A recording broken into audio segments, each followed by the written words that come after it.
Tampa Bay Bucs at the Indianapolis Colts, one of the more intriguing games of the week here, guys. Bucs are 3-point road favorites over the Colts. This total is all the way up to 52.5 in this one. We have seen a rebirth of this Colts team after this really, really slow start for them. A lot of that has to do with the stellar, spectacular play of Jonathan Taylor.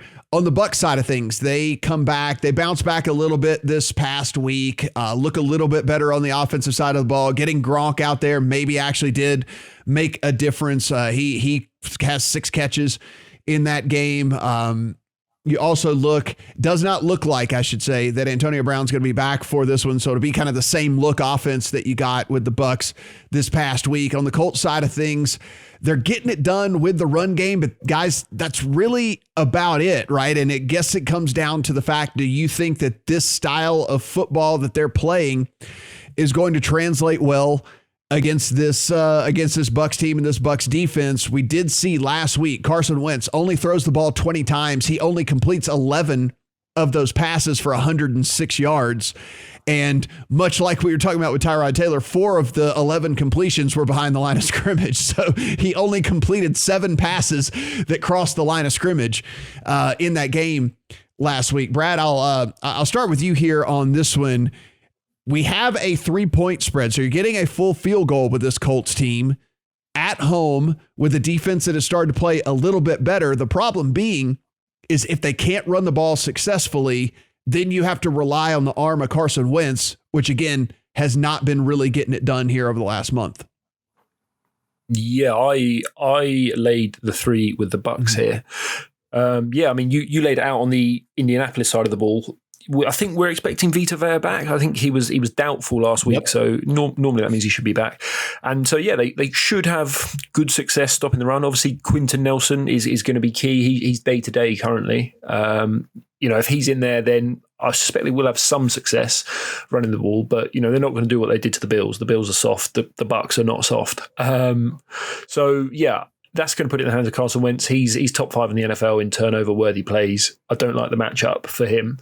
And then the Bucs, they are the pass-heaviest team in the NFL in neutral situations, right? They're willing to put it in Tom Brady's hands. And that is not good for the Indianapolis Colts because they're 20th in pass DVOA. They're a very good run defense, but it's probably not going to matter because he's just going to air it out. 2 Godwin, 2 Evans, to Gronk. Scotty Miller's back this week. So I don't really see what would slow the Bucs down here from scoring 30 odd. And as I say, that's going to put it in Carson Wentz's hands. And he's going to chuck a couple of turnovers. So yeah, I thought Bucs -3 is a very cheap price for probably the best team in the NFL, top 2 maybe. So, Steven, we take a look here, and this isn't necessarily for this week, but if you do have Bucs futures or looking to get in on some of those, looking ahead for the Bucs, Carlton Davis did open his 21-day window to be fully activated back onto the roster coming off of IR. So that is a big boost for them because we know they've been playing with a whole bunch of guys that had to pull off the street basically in the secondary there. So Carlton Davis being back for this team, likely not this week, but they left the door open for that to be the case. Most likely next week would be whenever we would have him back out there. So again, if you do like the Bucs, you can buy in on a team that should look better, even better next week with this. What do you think here, Bucs on the road? It is a full field goal in this one. That being said, as we mentioned, Carson Wentz, it's a little bit deceiving with how good that this Colts team has looked over the last little bit because it hasn't been necessarily because of the quarterback. I'm with Brad. If you want to bet the Colts this week, save your unit. Just bet 2 units on the look ahead on the Colts -7 against Houston next week, because that line is not going to be -7 next week. I mean, that's going to be like -7.5. We might even see 10. I mean, that shocked me, that look ahead. So, and listen, Brad and I love this Colts team. We were all over them last week against that Buffalo Bills team, but it's matchup based, right? This is a different matchup against Tampa Bay. Nobody runs on this Tampa Bay defense. The Dallas Cowboys with an elite offensive line and fully healthy, and Ezekiel Elliott and Tony Pollard week 1 were checking out of runs left and right all game long against this Tampa front. And as you mentioned, Brad, Bruce Arians said Vita Vea is going to be back for this one, so they will be at full strength up front. So this game is going to be in the hands of Carson Wentz. So I think, Matt, you are not a big proponent of looking at preseason lines, and for the most part, I agree with you. But I do think this one is interesting in the fact that in the preseason, you had the Bucs, who were Super Bowl contenders at the top of the market, Super Bowl champions, and a Colts team that the market was in love with. And they had this line at a little less than a field goal. And now, as we stand now, the Bucs are probably just slightly less than they were thought of then, but the Colts are thought of a lot more than that. So I think a field goal or less here for Tampa Bay is appropriate. If we got higher than that, we could start talking about the Colts maybe with the hook, but I don't think we're going to get it. So for me, this is Tampa Bay or pass.